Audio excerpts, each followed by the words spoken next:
প্রতিষ্ঠিত 1980 সালের 19 আগস্ট প্রতিষ্ঠিত বাংলাদেশ জাতীয় শিক্ষক দলের চারটি উপজেলার 4 নং বদরপুর পূর্বাঞ্চল কর্তৃক আয়োজিত আজকের এই কর্মী সভার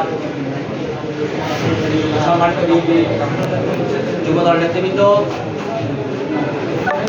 আমার সাথে আগত উপজেলা পৌরসভা এবং বিভিন্ন ইউনিটের স্বেচ্ছাসেবক ছাত্রদলের নেতৃবৃন্দ, সহকারী ব্যক্তিগত পক্ষ থেকে এবং চারটি উপজেলা স্বেচ্ছাসেবক পক্ষ থেকে অভিনন্দন শুভেচ্ছা।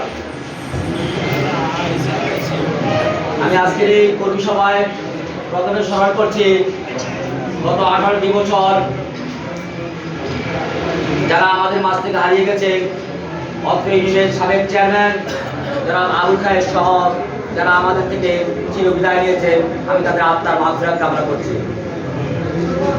আমি আজকের এই সভা থেকে সুস্থতা কামনা করছি আমাদের উপজেলা স্বেচ্ছাসেবক দলের যুগ্ম আহ্বায়ক মোনায়েম এবং তার ছেলে অসুস্থ, তাদের সহ অন্যান্য যারা অসুস্থ সবার সুস্থতা কামনা করছি। সুপ্রিয় এলাকাবাসী এবং সহযোগিতাবৃন্দ,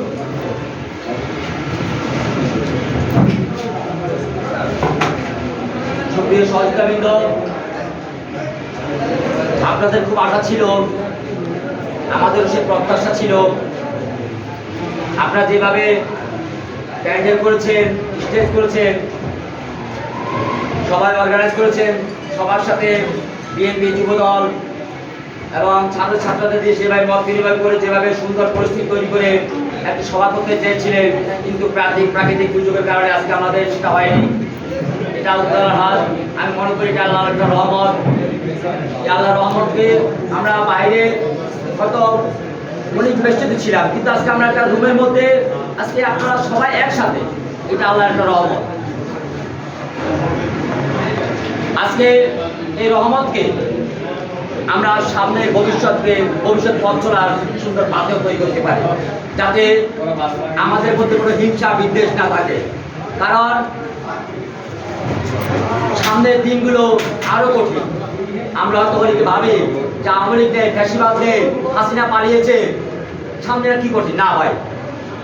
আমাদের আগামী রাষ্ট্রনায়ক তারুণ্যের অহংকার জনাব তারেক রহমান কয়েকদিন আগে থেকে বলেছেন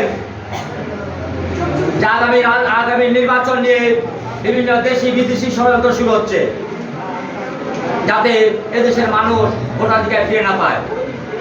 এই ষড়যন্ত্র আমরা নস্যাৎ করতে পারি শুধুমাত্র আমাদের মধ্যে দৃঢ় ঐক্য বজায় রাখতে পারবে।